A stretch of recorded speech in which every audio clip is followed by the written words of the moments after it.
We were discussing about accounting treatment in financial statements.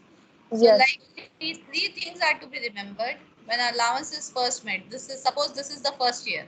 So in first year we have to make an allowance, initial amount. So the amount of initial allowance is charged as an expense. So same will show it in SOPL for the period in which the allowance is created.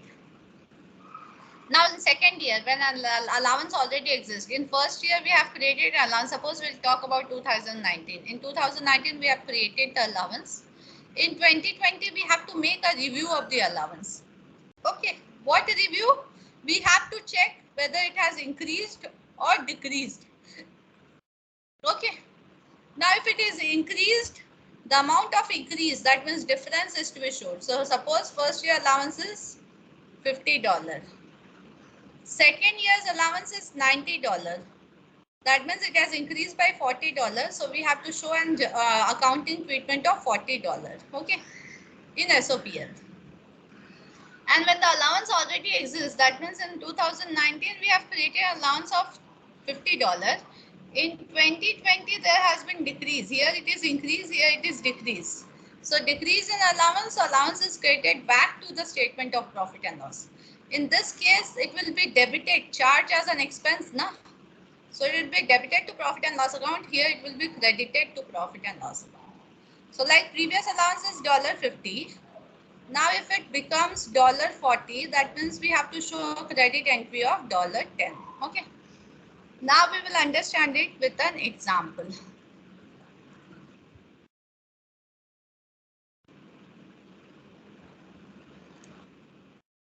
See, the SOFP as well as SOPL must be adjusted to show the allowance, because the net realizable value of all receivables of the business is estimated to be less than their sales value. Why? Because allowance, we know the allowance is decreasing the receivables. So that means there is decrease in sales value when allowance is decreasing the receivables. So the NRV of receivables is total value of receivables minus any kind of allowance. We can move with this example. Suppose receivables is $50,000. Now the company requires an allowance of 5%. So 5% is, we know, 2500. So here for total receivables of 50,000, we can expect only a payment of 47,500. That will be 50,000 minus 2500. That is 47,500. Okay. So definitely that is decreasing the value of receivables. NRV of receivables is decreased. Now what will be effect of this 2500 in SOPL? We will show it as newly created. This is the first year. So it will be a newly created allowance of 2500. In SOFP, we have to decrease it from the amount of receivables. Okay, so that is the net effect. Understood?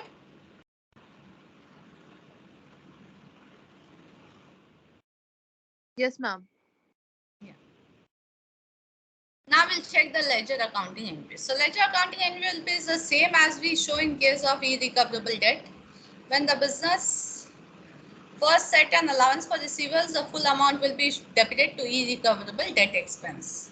So debit irrecoverable debt expense account and credit allowance for receivables. Okay, that is decrease in asset, that is increase in expense or loss, we can say anything. In subsequent year, adjustment may be needed. So in adjustment, we have seen three things are to be followed. New allowance is created, we calculated. First of all, we have to compare it with the previous one to show increase or decrease. If increase is there, the same entry will follow: debit expense, credit allowance for receiver. If it is a decrease, just the opposite. Okay, opposite is to be followed: debit allowances, credit irrecoverable debt.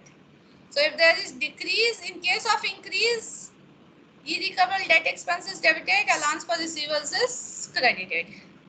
In case of decrease in allowance, allowance for receivable is debited, irrecoverable debt expense is credited. We can understand this with this example. Like see, net receivables is 28,000. 1% is not to be collected, so we have to show allowance. So 28,000 into 1% is 280, calculated here. On 31st December 2013, that is the next year, very next year, total amount of receivables is 40,000. Now, upon reviewing the balances in that year, we can see that allowance is to be created for 5%. So 40,000 into 5% is how much? That will be 200. Okay, 200, no, 2,000. Now, what accounting entries should be shown in the year 2013? So, in beginning of the year, allowance required is 1% of 28,000. This is opening receivables. That is 280. So the entry will be debit irrecoverable expense, credit allowance for receivables. And in SOFP, the effect will be decrease in 280. Okay. Now we'll go to next year.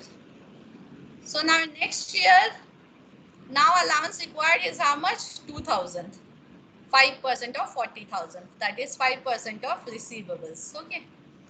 Existing allowance is how much? That is 280. So we have to create a new allowance of 1720. Same kind of entry will pass. Debit irrecoverable debt expense, credit allowance for receivables with the difference amount.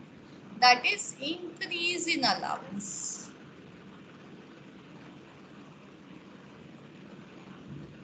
And how they are going to affect the ledger accounts? This is allowance for receivable account for 2012. In profit and loss account, we are showing 280 and same is to be carried over to SOFP. Now opening balance is 280. Closing is 2000, the new one. Difference is to be shown in SOPL. And what will be the effect on this SOFP? In SOFP, the total receivables is 40,000, new allowance is 2,000. So 38,000 we have to show as net allowance. NRV of allowance. Okay. So that was one example. Many examples are given in this PDF. Check out, find out all these examples. Who in your after this class you can just make a review of these examples. Same concept we have to follow.